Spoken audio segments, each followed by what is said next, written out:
2019's Portrait of a Lady on Fire creates a poignant portrait of a tender love story between two women in the late 18th century. In the director Céline Sciamma's own words, it depicts memory of a love story and how love and desire take shape between two individuals. The film provides us with an interesting interpretation of the classic Orpheus-Eurydice tale. To quickly sum up the legend, the lovers Orpheus and Eurydice get separated when the latter dies of a snake bite, and Orpheus ventures to the underworld to fetch her back. He entices the gods with his lyre playing and singing, and Orpheus now can get his lover back. Not that easy though. As they leave the underworld, Orpheus must not turn back to check if Eurydice is following him or not. If he does, she would be taken back. Of course, Orpheus gives in to temptation and turns back, only to lose her forever. The two characters, Eloise and Mariana, in one scene discuss the reason why Orpheus turned back.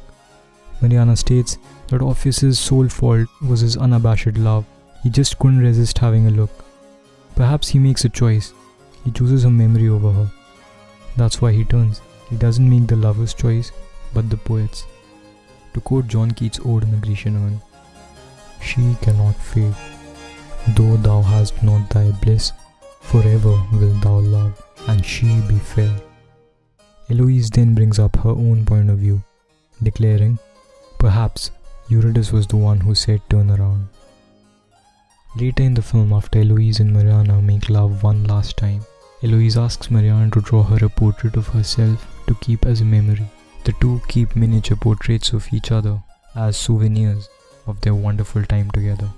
In one of the last scenes at the gallery, a visitor then comments about Mariana's painting, interpreting the Orpheus-Eurydice story by stating, "They seem to be saying goodbye." Mariana later finds a painting of Eloise on the program and rushes to have a glance at it.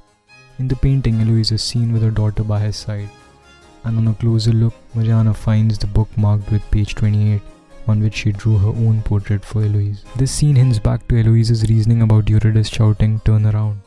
Eloise, as Eurydice, asks her lover to turn back and notice her in the form of a painting at the gallery, and Mariana could not resist to look over. The last scene at the concert hall is genuinely beautiful.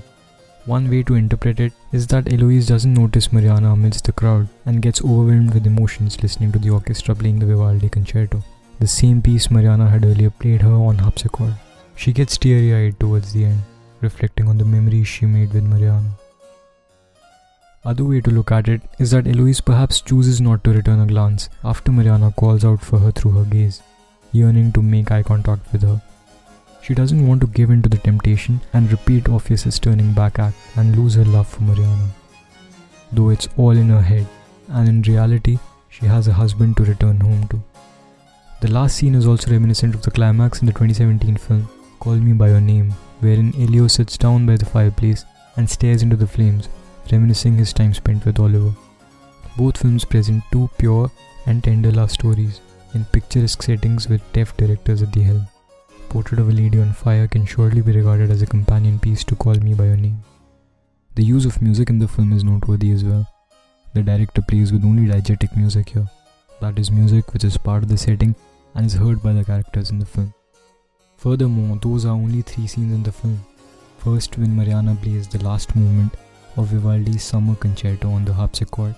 Second, when the two characters visit a bonfire gathering and a group of women sing in a cappella with claps, and third, in the final scene in the concert hall, wherein this time the orchestra plays the same Vivaldi piece. Since the rest of the film is devoid of any music and relies heavily on sound design, these scenes, particularly the last two, are really impactful. Moreover, the presence of no incidental music makes sure the film is as close to reality as the characters are.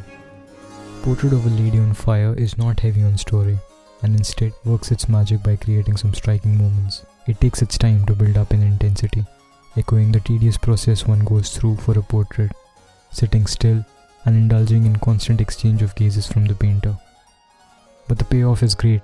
The portrait you see at the end of those long hours, provided done by an efficient artist of course, leaves you with a prominent souvenir. Similarly, the film leaves you with a longing for these lovely characters, long after the film's over.